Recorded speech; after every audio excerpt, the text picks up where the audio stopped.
ಜ್ಯೋತಿ ಅಂತ ಹೊಸಕಿರಳ್ಳಿಯಿಂದ ಬಂದಿರೋದು. ಸೊ ತುಂಬಾ ದಿನದಿಂದ ಬರ್ಬೇಕು ಅನ್ಕೊಂಡಿದ್ವಿ ದೇವಸ್ಥಾನಕ್ಕೆ. ಸೊ ಬರಕ್ಕಾಗ ಇವತ್ ಬಂದಿದೀವಿ.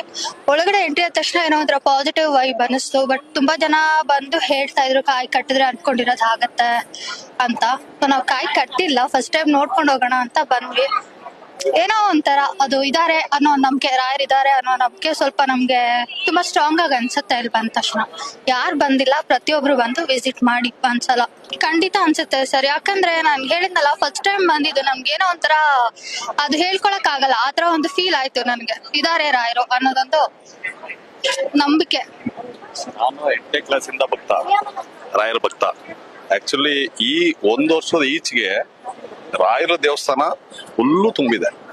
ಎಕ್ಸಾಂಪಲ್ ಮಂತ್ರಾಲಯನೇ ನಾನ್ ವರ್ಷಕ್ಕೊಂದು 5 ಸತಿನಾಲು ಈ 1 ವರ್ಷ 2 ವರ್ಷ ಬಿಟ್ಟು ಇಲ್ಲಿಂದ ಸಖತ್ತು ಜನ ಹೋಗ್ತಾ ಇದ್ದಾರೆ ರಾಯರ ದರ್ಶನ.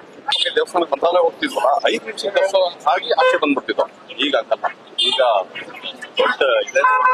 ತುಂಬಾ ಒಳ್ಳೇದು. ತುಂಬಾ ದೂರದಿಂದ ಬರೋ ಭಕ್ತರಿಗೆ ಇದು ಒಂದು ಒಳ್ಳೆ ಸೇವೆ ಅಂತಾನೆ ಹೇಳ್ಬೋದು. ನಿಮ್ ಕೈಲಿ ಎಷ್ಟಾಗತ್ತೆ ಅಷ್ಟು ಸೇವೆ ಮಾಡಿ. ಬನ್ನಿ, ಎಲ್ಲಾರು ಬನ್ನಿ. ರಾಯರ್